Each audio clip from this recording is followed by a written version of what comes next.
नमस्कार दोस्तों, आज मैं आप सभी को लेके चलता हूँ उत्तराखंड की उस खूबसूरत वादी में जहाँ पहाड़ों की खामोशी दिल से बात करती है। जी हाँ, हम एक बार फिर जनवरी 2026 में पहुँचे मुनस्यारी। जब हम वहाँ पहुँचे तो मौसम वाकई शानदार था। ठंडी हवा, साफ आसमान और चारों तरफ फैली हरियाली, सब कुछ बेहद सुकून देने वाला था। लेकिन एक चीज़ की कमी साफ महसूस हो रही थी, वो है बर्फ़। इस बार जनवरी 2026 तक भी वहाँ कोई स्नोफॉल नहीं हुआ था।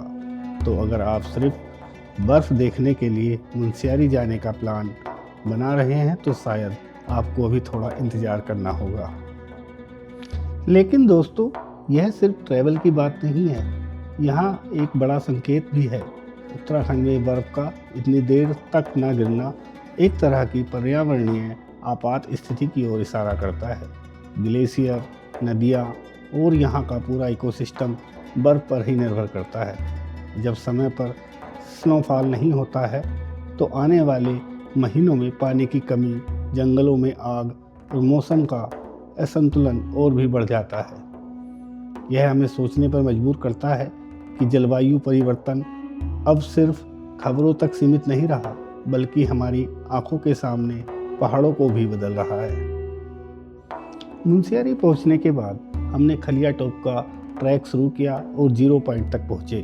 रास्ता अपने आप में एक एडवेंचर था। देवदार के जंगल, ठंडी हवा और हर मोड़ पर बदलता हुआ नज़ारा। 0 पॉइंट पहुंचकर भी हमें कहीं बर्फ़ नहीं दिखी। मौसम पूरी तरह साफ था और सामने पंचाचूली की चोटियां गर्व से खड़ी थी। पंचाचूली पीक का नज़ारा वाकई लाजवाब था, जैसे प्रकृति ने खुद कोई पेंटिंग बना दी हो। लेकिन हैरानी की बात यह थी कि इन ऊंची चोटियों पर भी बर्फ़ बहुत कम दिखाई दे रही थी। आमतौर पर इस समय यहाँ सफ़ेद चादर बिछी होती है, पर इस बार दृश्य कुछ अलग था।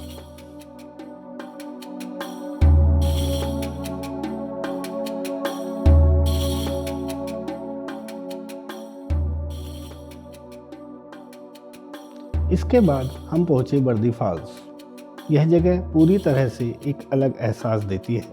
ऊंचाई से गिरता हुआ पानी, उसकी गूंजती हुई आवाज़ और चारों तरफ फैली ठंडक, मन को तुरंत शांति मिल जाती है। पानी की हर बूंद जैसे दिल को छू जाती है। वहाँ खड़े होकर ऐसा लगा मानो समय थम सा गया हो। सिर्फ पानी की आवाज़, पहाड़ों की खामोशी और प्रकृति की गोद में होने का एहसास। मुनस्यारी सिर्फ एक जगह नहीं बल्कि एक एहसास है।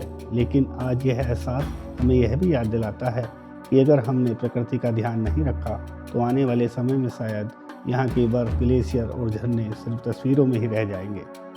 चाहे बर्फ़ हो या ना हो, ये पहाड़ हमें ज़िंदगी की भागदौड़ से दूर खुद से जुड़ने का मौका देते हैं और साथ यह जिम्मेदारी भी देते हैं कि इन्हें आने वाली पीढ़ियों के लिए बरकरार रखा जाए।